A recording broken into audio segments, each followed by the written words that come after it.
Hi guys, before I start talking about the topic that I want to pick up today, I would like to tell you, everybody knows what Quora is.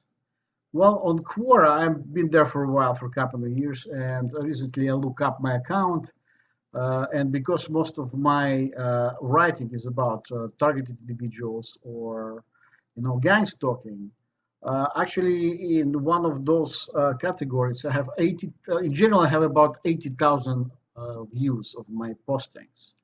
Like last week, I have about a couple of thousands. The specifically when we were talking about gang stalking, over the last 2 years, I've been on the first place between writers, or third place now, in the seventh place, because honestly, I have to work. I don't have much time to spend. But I will kind of make it up in a while. So whoever is interested on about gang stalking and target individuals, I would suggest you to go register in Quora, and there is a whole bunch of discussion forums. I will insert the Quora address here in the description of this video. And now I'll restart. I have to do things, a couple of things here before I start doing, the stuff I want to do in a few minutes. I will talk today again about credentials. In the recent month, I had this conversations and some, I would call it a simple exchange of ideas with some people who were long time ago kind of involved in the Cold War. I lived in the United States for 32 years, and I'm outside Russia and Soviet Union for 45. That's going to be this week or next week. Sorry, it's going to be 45 or 44. I'm sorry, it doesn't matter. 1 year since I left former Soviet Union, never going back. And what is the deal here is uh, they kind of asked me about this gang stalking thing. And gang stalking thing for me happened in the early 90s after Soviet Union broke up. There's a whole bunch of shit went out there, like splitting of whatever Soviet Union possessed.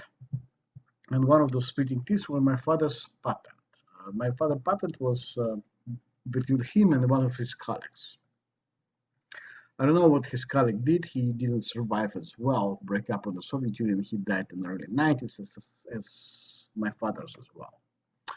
And somebody got the possession of the nuclear patent, and this is what we heard from them last, except that I was specifically really well, really massively gun stalked. And the people who actually I talked to recently, um, in the beginning, they were really, really kind of, they believed me. But then, when push came to shove, as having opinion about situations, they kind of get scared, kind of say, "Oh, did this really happen to you?" I said, "Yeah, but it wasn't now. It was 27 years ago.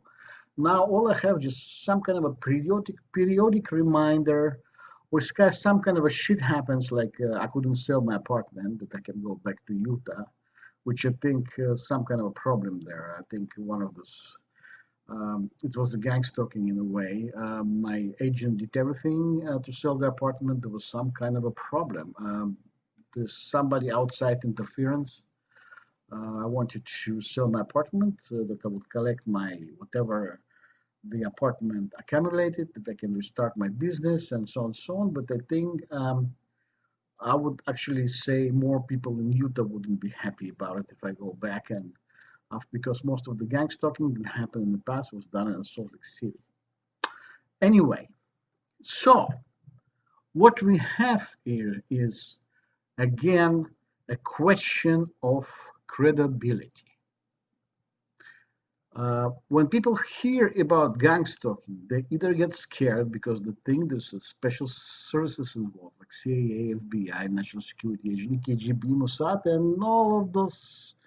What the fuck is there? Okay, but it's not always the case. But the mentality of people is automatically that you have some kind of problem with the law. and it's not. So credibility comes really simple. There isn't credibility. And the only way to tell credibility is to get in trouble. And this is how it works. You can tell about situations that happen to you, but nobody else has a similar one. It means that some kind of a new behavioral technology is used on you, and you're going to be the first who reveal it. But the moment you reveal something that nobody did before, you will have a shitload of garbage going after you. So you have to be very careful when you reveal something as a technology part, when we're talking about human weaponized behavior, and then they can tell, you kind of betrayed. But it's kind of a catch-22. On one hand, you cannot fight gangstalking against you because people are using technology that it's not recognized, and the judicial system doesn't recognize gangstalking as a form of violence against people. And on the other hand, you cannot reveal how and why and what's the tricks of the newer technology of weaponized behavior. It's kind of a secret. So it means you become a fucking guinea pig, and at the same time, you cannot say anything that somebody is hammering you with a hammer or some kind of a thing. See what I mean? For instance, in the early 90s, when I was gangstalked, I discovered a trick that actually gangstalkers use against you in order for you to fail lie detector test. That you're not innocent. You become not innocent, even though you don't have anything to do with crimes. There is a specific technology that's developed that would trick a person and trick the contractor who would conduct the lie detector test. Believe me, they're separate. The contractors who do lie detector tests don't have anything to do with gun stalkers because they have really so many regulations there that they would rather close the business than do something bad. So the point there is gang stalkers found out the trick that before the target individual goes to be tested for the lie detector, he was already failed in advance because of the specific trick that they have. But I'm too scared to talk about it. So my opinion is don't worry about stuff. If you have something that you know, you have to tell it.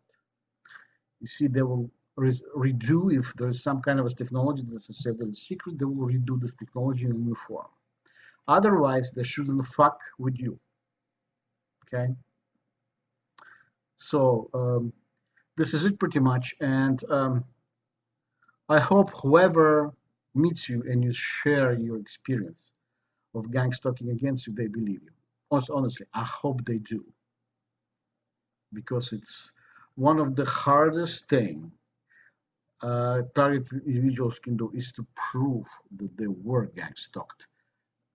Because you either are a crazy person or what the hell, who knows who you are. Sherman? So some redneck would tell the same thing with you. Anyway, see you tomorrow.